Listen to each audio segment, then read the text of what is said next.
आजच्या या स्पर्धेच्या युगात फक्त अभ्यास नाही तर वेगही महत्वाचा आहे आणि हाच वेग मुलांना अबॅकस देतो. कॅल्क्युलेटर शिवायही झटपट गणिते करायचे असेल तर चला मग आज आपण अबॅकसची ओळख करून घेऊया. नमस्कार, मी कोमल जामकर, एक अबॅकस टीचर आणि आपण सुरू केली आहे एक मोफत अबॅकस एज्युकेशन सिरीज. तर या संधीचा लाभ घेण्यासाठी लगेच चॅनलला सबस्क्राईब करा आणि बेल आयकॉन दाबायला विसरू नका. चला तर मग आपल्या टॉपिकला सुरुवात करूया. एक जॅपनीज अबॅकस आणि एक चायनीज अबॅकस अशा दोन टाईपच्या अबॅकस असतात. आता ही जी तुम्ही माझ्या हातामध्ये बघू शकता ही आहे जॅपनीज अबॅकस. जॅपनीज लँग्वेज मध्ये हिला सोरोबन म्हटलं जाते. आणि तुम्ही स्क्रीनवर बघू शकता ही आहे चायनीज अबॅकस. या दोन्ही अबॅकस मध्ये डिफरन्स म्हणजे असा असतो की याचे जे वरच्या साईडला जे मनी प्रेझेंट आहेत त्याला आपण बीड्स म्हणतो. हे बीड्स जॅपनीज अबॅकस मध्ये इथे अप्पर बीड म्हणजे हा या रॉडच्या वरच्या साईडला फक्त एकच बीड प्रेझेंट असतो. ही असते जॅपनीज अबॅकस. आणि तुम्ही बघू शकता की चायनीज अबॅकस मध्ये वरच्या साईडला दोन बीड्स प्रेझेंट असतात. हा आहे या दोन मधला डिफरन्स. तर बघा, आपण यूज करणार आहोत जॅपनीज अबॅकस मीन्स सोरोबन. त्याचा मिनिंग आहे कॅल्क्युलेटर. अबॅकसचंच नाव आहे कॅल्क्युलेटर.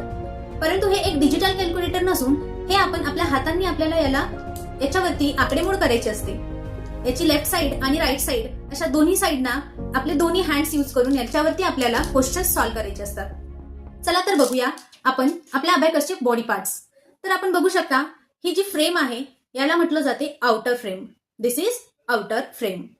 आणि ही जे मनी आहे याच्यामध्ये याला म्हणतात बीड्स.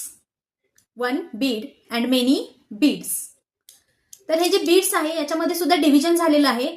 खाली आणि वर असे दोन. म्हणजे वरच्या साईडला जे बीड्स आहे त्याला म्हणतात अप्पर बीड्स आणि हे जे खालच्या साईडला प्रेझेंट आहेत त्याला म्हणतात लोअर बीड्स. आणि ही जी मध्ये या दोघांचं डिव्हिजन करणारी जी पट्टी आहे याला म्हटलं जाते मिडल बार.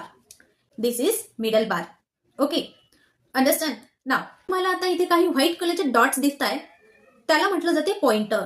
बट तुम्ही बघू शकता इकडे दोन पॉइंटर्स आणि इकडे दोन पॉइंटर्स आणि सेंटरला एक पॉइंटर असतो.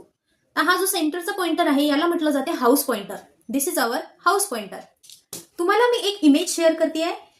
ती तुम्ही एका नोटबुकमध्ये त्याची ड्रॉइंग काढा, नेमिंग करा. म्हणजे त्याच्यावरती एरो दिलेला आहे तर तो एरो देऊन वगैरे त्याला नाव द्यायचे आहे. हेच नाव जे की outer frame, middle bar, house pointer, pointer, upper beads and lower beads एवढे नाव तुम्ही आजच्यासाठी होमवर्कमध्ये लर्न करायचं आहे. आणि जर काही डाऊट असेल तर ते कमेंटमध्ये तुम्ही विचारू शकता. आणि व्हिडिओ आवडला असेल तर लाईक करायला विसरू नका आणि शेअर सुद्धा करा जेणेकरून या संधीचा लाभ प्रत्येकाला मिळाला पाहिजे. धन्यवाद.